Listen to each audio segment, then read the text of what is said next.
Assalamualaikum warahmatullahi wabarakatuh. Anak-anakku, salam sehat ya. Jangan lupa pesan ibu 5M. 1. Memakai masker. 2. Mencuci tangan. 3. Menjaga jarak. 4. Menjauhi kerumunan. Dan 5. Membatasi mobilitas atau interaksi dengan orang lain. Itu semoga saja dengan itu kita semua terbebas dari COVID-19. Anak-anakku, perkenalkan, nama Bapak adalah Deddy Sujanto. Bapak salah satu guru mata pelajaran IPS di sekolah tersebut. Hari ini izinkan Bapak untuk menyampaikan sebuah materi, yaitu tentang pendidikan mental berkarakter untuk generasi lebih baik. Kita ketahui, anak-anakku, pada saat ini kondisi bangsa Indonesia sedang mengalami hal yang sangat memprihatinkan, khususnya di dalam karakter. Kondisi yang pertama di sini adalah bahwa bangsa Indonesia tengah mengalami krisis moral, krisis mental, dan krisis keperadaban. Kenapa? Karena di sini ada beberapa fenomena, yaitu antara masyarakat dengan pemerintahan tidak sejalan, bahkan terjadi saling menyalahkan satu sama lain. Ini salah satu bentuk kondisi nyata yang ada di Indonesia. Yang kedua, anti karakter, cerdas semakin merajalela. Artinya apa?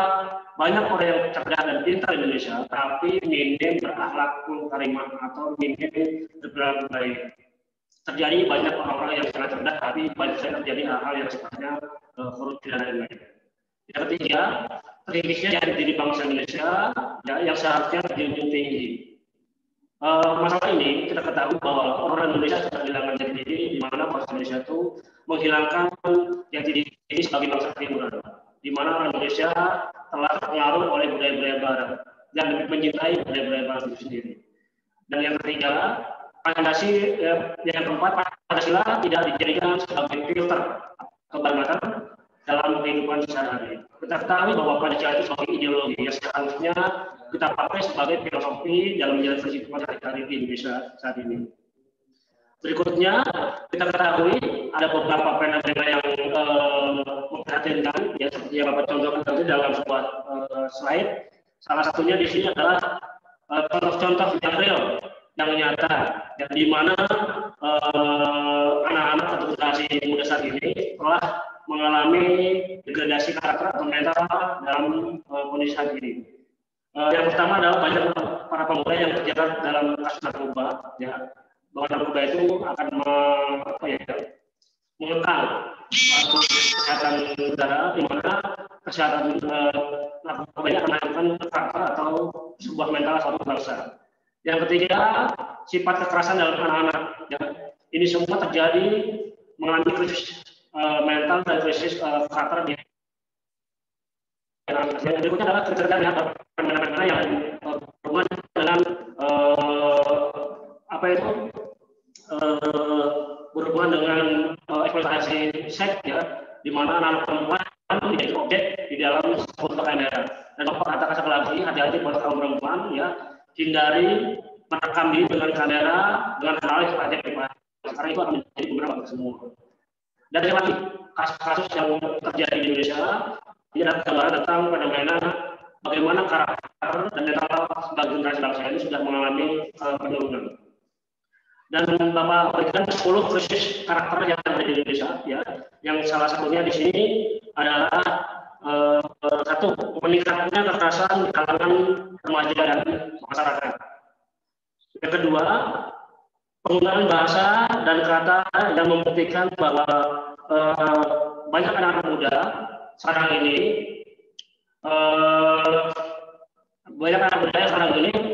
menggunakan bahasa-bahasa yang kurang baku, di mana bahasa-bahasa ini menggunakan bahasa yang bahkan memanggil ayah dan ibunya itu dalam bahasa mother, father, babe, ya, terus dan lain-lain. Itu karena yang mengalami degradasi dalam penggunaan bahasa. Yang berikutnya adalah pengaruh grup, ya, dalam kekerasan meningkat. Artinya banyak komunitas yang membentuk komunitas dan melakukan tindak kekerasan yang lain. Dan banyak lagi. Ya, di sini Bapak jelaskan terjadi 10 krisis karakter menurut Thomas Lincoln, Profesor Pendidikan dari Harvard University. Berikutnya, apa sih Pak yang menyebabkan terjadinya krisis karakter pada saat hari ini? Ya, karena yang pertama, pada masyarakat Indonesia, khususnya para remaja atau para pendidik kita, itu mengalami masalah dalam keluarga. Ya, ketahui bahwa pendidikan terbaik sebenarnya dalam keluarga. Karena keluarga yang memberikan nilai dan hal yang sangat kebaikan untuk pada anak didik kita. Tapi dominan banyak sekali kasus yang di Indonesia yang terjadi kenakalan oleh anak itu diakibatkan akibat dari permasalahan dalam keluarga. Ya. Yang kedua, sekolah bukan tempat yang nyaman. Ya. Artinya apa? Bagi anak tertentu, sekolah ini bukan menjadi tempat yang nyaman. Ya, mereka lebih baik dunia yang di luar sekolah yang mereka anggap lebih nyaman. Ya. Jadi makanya dari itu Bapak mengajak lingkungan pendidikan hari ini harus menjadi sekolah yang ramah anak, yang menjadi surganya anak untuk bermain dan belajar di sekolah. Berikutnya, pengaruh lingkungan. Tidak sedikit ya anak-anak kita yang tadi yang baik akibat pergaulan yang kurang bagus, lingkungan yang kurang bagus akhirnya berdampak pada perubahan perilaku yang ada di dirinya, sehingga anak ini ya terdapat dalam dunia baik akhirnya terpengaruh dan nampaknya tindakan yaitu melanggar nilai-nilai yang ada di dalam masyarakat. Yang berikutnya adalah pengaruh negatif globalisasi. Ya, kita ketahui banyak sekali pengaruh globalisasi seperti dunia barat, ya, hedonisme dan lain-lain yang itu mempengaruhi strategi kita atau anak kita. Ya, dengan adanya gadget, teknologi, televisi, ya, itu membuat perilaku atau karakter yang ada di anak kita itu mengalami kemerosotan.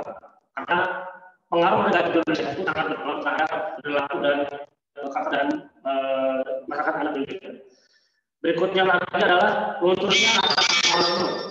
Ya, banyak anak kita yang tidak paham tentang betapa pentingnya kita mencintai sebuah bangsa dan negara sendiri sebagai rasa bentuk nasionalisme. Ya. Jadi nasionalisme itu adalah bentuk rasa cinta terhadap tanah kelahirannya atau bangsa dan negaranya. Ya. Kenapa demikian? Kita lihat dalam perilaku anak sekarang, dari pergaulan, dari lifestyle, dari pakaian, itu contoh kepada pengaruh-pengaruh yang berasal dari dunia kebaratan. Ini salah satu pengaruh ya di mana dunia barat ini mempengaruhi perilaku masyarakat kita dan anak-anak kita itu cenderung enggan untuk memakai produk-produk yang ada di dalam bangsa kita sendiri, ya, seperti kayak batik, ya, dan sebagainya. Berikutnya lagi, Pancasila tidak dijadikan sebagai filter dan barometer. Padahal kita ketahui, ya, ideologi, filosofi sebuah bangsa dari bangsa Indonesia adalah Pancasila. Maka kita sebagai orang timur harus menjadikan dasar Pancasila itu sebagai dasar kehidupan kita sehari-hari. Ya. Maka dari itu saya ajak anak-anakku sekalian untuk mengaplikasikan ya sebuah nilai-nilai Pancasila dalam kehidupan sehari-hari. Berikutnya lagi adalah benteng iman dan takwa yang semakin lemah. Karena kita ketahui bahwa beberapa anak yang di SMP itu terkadang sudah meninggalkan kebiasaan-kebiasaan yang baik seperti ketika mengaji setelah sholat maghrib. Ya. Jadi sekali kejadian kebiasaan-kebiasaan yang seharusnya dulu dijaga sampai dewasa, tapi akhir ini anak-anak kita tuh lebih mencintai hal yang sifatnya berbau globalisasi dan teknologi. Setelah sholat maghrib bukannya mengaji atau bukannya belajar agama di tempat ibadah, banyak anak kita yang cenderung bermain handphone atau nonton televisi. Jadi mengakibatkan benteng iman dan kualitas di rumah, ya, dan lain-lain. Ya, itu adalah penyebab bagaimana terjadinya diversifikasi karakter bangsa Indonesia. Berikutnya lagi kita ketahui bahwa anak sekalian hari ini kalian adalah salah satu kaum milenial di mana teknologi itu mengubah cara kita dalam bekerja, dalam hidup, dalam bermain, dan dalam belajar. Nah, yang seharusnya teknologi adalah salah satu bentuk alat yang digunakan oleh manusia dalam menyelesaikan kerjanya. Tetapi kadang-kadang kita banyak terjebak. Ya. Secara Bapak Anda bekerja, secara logika bahwa teknologi itu adalah benda yang seharusnya digerakkan oleh orang yang hidup. Tapi sayangnya anak kita dipengaruhi oleh adanya teknologi itu dan condong ke arah oleh teknologi itu. Akhirnya apa? Kita yang hidup selalu digerakkan dan dikendalikan oleh teknologi tadi. Contohnya saatnya sholat, ya, banyak anak-anak yang sedang bermain dengan handphone. Ya, banyak gerak sholat, agok, bahasanya seperti itu. Ya. Dan banyak lagi, ya, bahwa hal-hal sifatnya seperti inilah bahwa teknologi itu akan menjajah diri kita dan kita akan menjadi orang yang secara karakter perilaku itu akan degradasi. Berikutnya mengenai krisis akhlak yang kita ketahui, ya, tidak hanya terjadi di kalangan masyarakat awam saja, tetapi sudah merambat ke seluruh lapisan masyarakat. Tidak hanya anak-anak, tidak hanya orang dewasa, semuanya. Ya, artinya apa? Di sini dibutuhkan kesungguhan, ya, dalam menjaga aturan rahimah, ya, karena krisis akhlak ini tidak lagi ya pada anak-anak, tapi seluruh lapisan masyarakat yang ada di sekitar. Ya, sesungguhnya aku telah menciptakan manusia dalam keadaan lurus, suci dan bersih. Kemudian datanglah setan-setan yang menggelincirkan mereka. Maksud Bapak di sini, kenapa mengulangi kata-kata ini? Ini adalah salah satu bentuk peringatan bahwa sebenarnya manusia itu memiliki sifat yang baik pada dasarnya. Karena manusia itu diciptakan oleh Subhanahu wa Ta'ala karena godaan setan, ya, kita terkadang tergelincir, ya, dengan godaan tadi, sehingga kita mendapatkan tindakan yang menyimpang dan malah tersakit atau mengenai belakang. Yang berikutnya, walaupun manusia pintarnya baik, namun tanpa diikuti dengan pendidikan, maka bisa menjadi binatang dan bahkan lebih buruk lagi. Artinya apa? Pada dasarnya manusia baik. Ya. Maka dari itu, harapkan, ya, kebutuhan pendidikan untuk mencari ilmu itu sangat pokok. Untuk apa? Untuk menjauhkan dari hal-hal yang sifatnya yang tercela. Kenapa? Karena pendidikan itu ibarat lentera. Yang lentera itu bisa menerangi sebuah kegelapan malam, kegelapan kehidupan, sehingga kita tahu arah mau menuju mana ketika kita berjalan. Anggap saja bahwa ilmu pengetahuan itu seperti senter. Ya, ketika kita berjalan tanpa senter, maka kita akan menabrak dan jatuh ke tempat akhirnya yang kita inginkan. Tapi kalau kita menggunakan senter itu untuk jalan kita menuju kebaikan, insya Allah ilmu itu ibarat senter akan menunjukkan suatu jalan yang memberikan penerangan untuk hal kebaikan. Berikutnya, bagaimana solusinya ketika terjadi banyak sekali degradasi mental dan karakter yang ada di bangsa kita? Solusinya adalah pendidikan karakter yang bermental mengatasi tantangan krisis multidimensional. Artinya apa? Di sini Bapak mengajak bahwa pentingnya kita belajar pendidikan karakter yang bermental karakter. Ya. Untuk apa? Ya tadi, untuk menghindari hal-hal yang sifatnya tidak baik.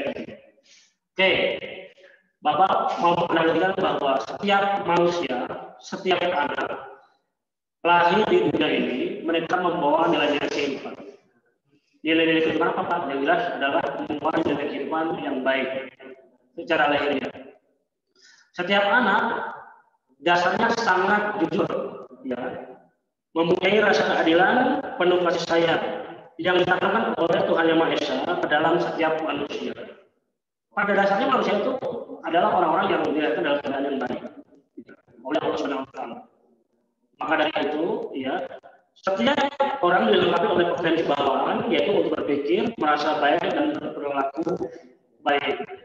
Di sini Bapak katakan bahwa manusia pada dasarnya memiliki sifat baik, ya, karena lingkungan, karena godaan setan, karena benturan-benturan yang lain yang membuat manusia itu secara perilaku yang menyimpang. Jadi sekali lagi, ya, yang salah itu adalah perilaku manusia.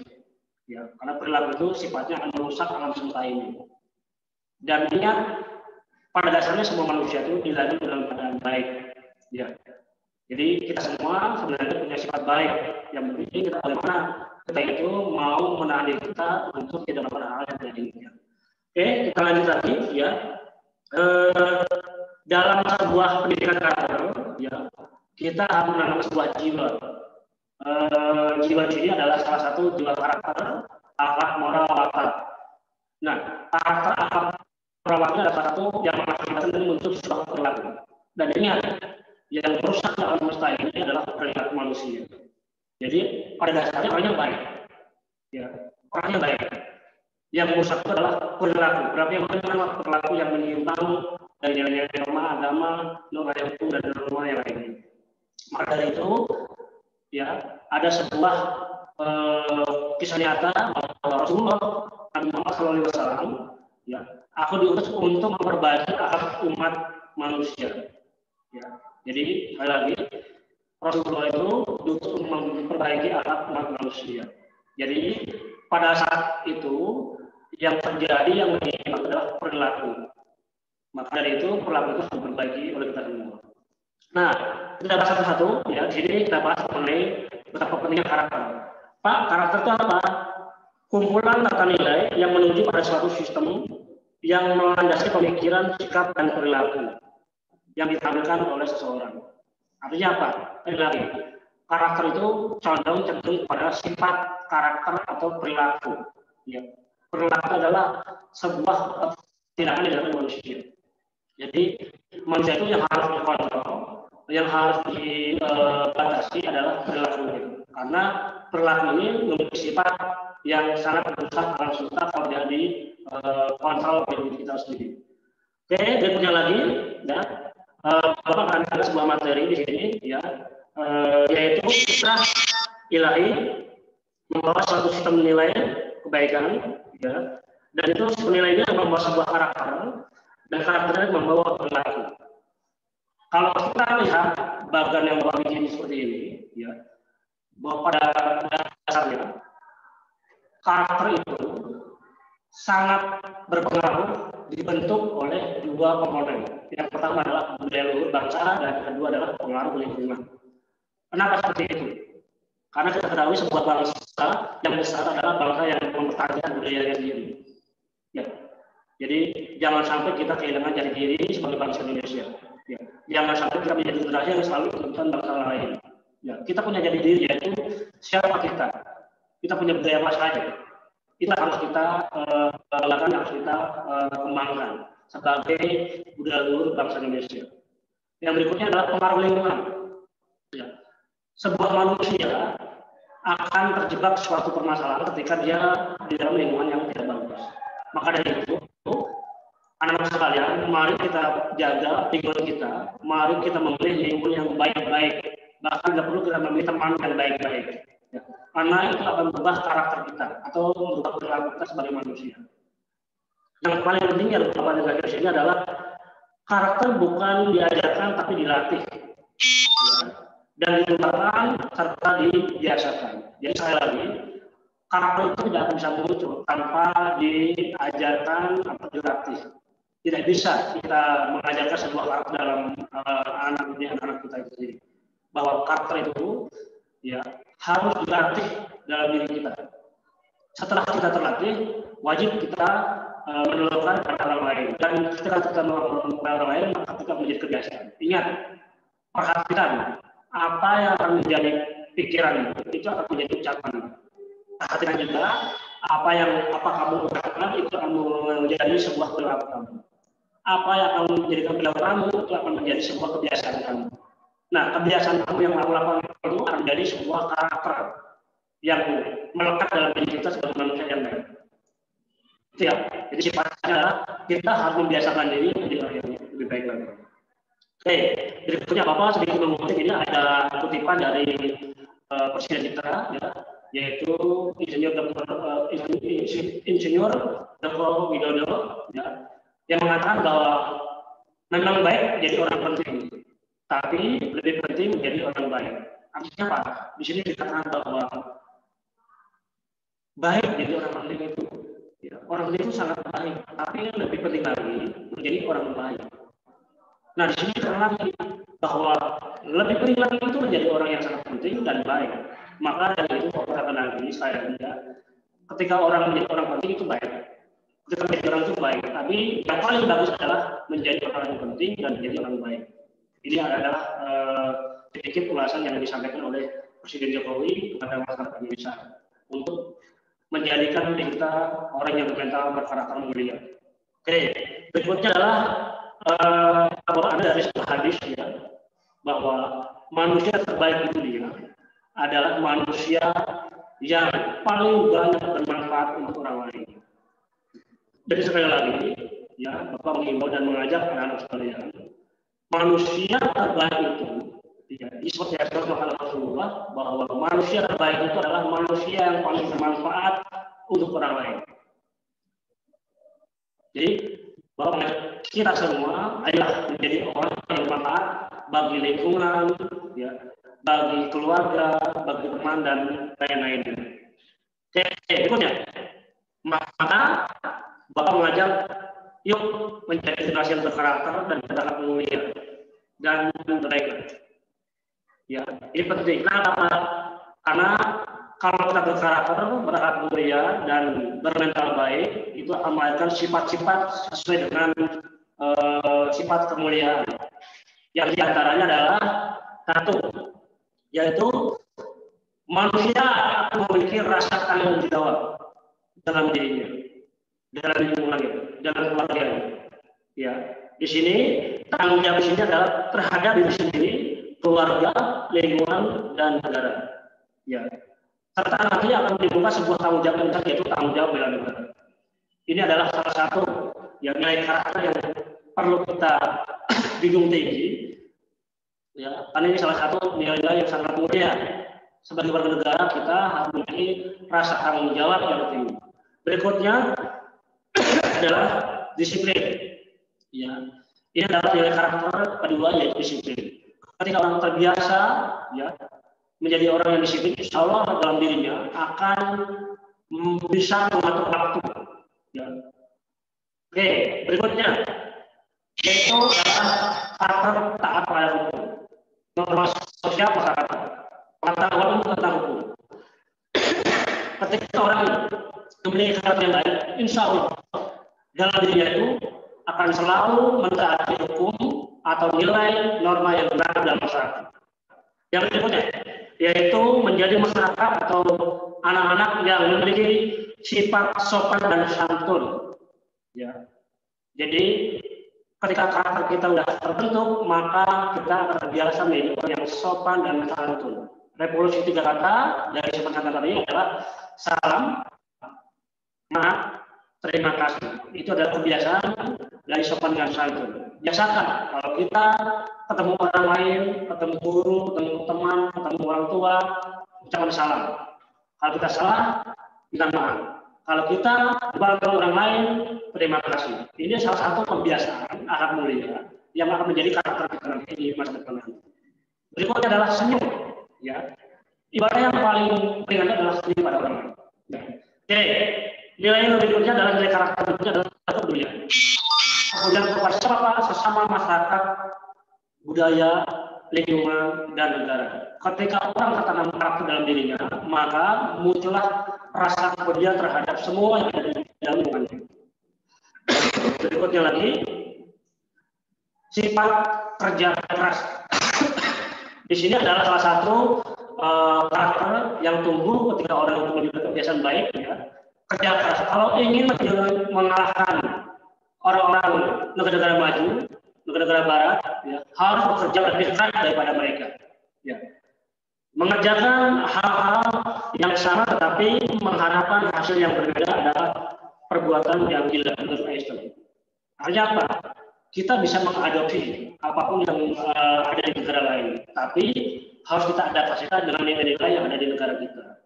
Oleh karena itu, ya, insya Allah dengan kerja keras ini, negara kita, generasi kita ke depannya akan menjadi generasi yang bisa berdaya saing di dunia internasional dan dunia global. Berikutnya lagi adalah karakter yaitu sportivitas, ya, di mana kita sebagai generasi muda harus memiliki jiwa sportivitas. Ya. tidak siap kalah, kita harus jadi pemenang. Ya, harus semangat, harus memiliki jiwa yang kuat. Bagaimana kita harus menjadi yang terbaik, yang nanti endingnya adalah berhasil. Oke, berikutnya adalah nilai karakter yang berikutnya adalah saling menghargai, toleransi, persahabatan, dan cinta damai. Ya, ketika manusia memahami tentang jati diri sebuah bangsa, ya, jati diri dari negara kita sendiri, ya, kita ketahui bahwa negara Indonesia adalah negara Bhinneka Tunggal Ika, di mana berbeda-beda tetap satu. Maka kita harus saling menghargai, toleransi perbedaan yang ada di bangsa kita ini, sehingga akan tercapai sebuah tujuan, yaitu persahabatan dan kedamaian dalam masyarakat kita. Oke, berikutnya adalah semangat kebangsaan. Ya, utamakan kepentingan umum, kepentingan banyak orang daripada kepentingan pribadi. Kalau orang yang memiliki karakter mulia, memiliki mental karakter hebat, pasti mendahulukan kepentingan banyak orang terus sebelum kepentingan dirinya sendiri. Ini harus kita tenangkan, ya, bahwa kita itu lebih mementingkan banyak orang daripada diri kita sendiri.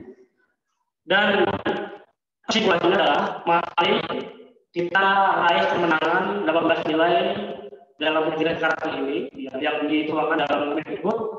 Ya, yang pertama adalah religius, yang kedua jujur, ketiga toleransi, 4 disiplin, 5 kerja keras, 6 kreatif, 7 mandiri, 8 demokratis, 9 rasa ingin tahu, 10 semangat kebangsaan, 11 cinta tanah air, 12 menghargai prestasi, 13 bersahabat dan komunikatif, 14 cinta damai, 15 gemar membaca, 16 peduli lingkungan, 17 peduli sosial, dan 18 tanggung jawab. Ya, 18 nilai inilah yang akan kita masukkan ke dalam peleburan nilai-nilai yang ada di dalam pendidikan SMP Mutiara Terpadu Pelabuhan Ratu. Ya, memasukkan ke dalam kurikulum kita, dan harapannya adalah melahirkan generasi yang berkarakter mulia dan berkarakter bermental kuat di SMP Mutiara ini. Masa depan ada di tangan kita. Mari Bapak secara khusus mengajak anak-anak sekalian, ya, mari kita belajar bersama di SMP Mutiara untuk mendapatkan karakter mulia, karakter hebat, karakter yang nanti masa depan itu ada di tangan anak-anakku sekalian. Terima kasih, itu saya dari Bapak. Sekian dari Bapak. Wassalamualaikum warahmatullahi wabarakatuh.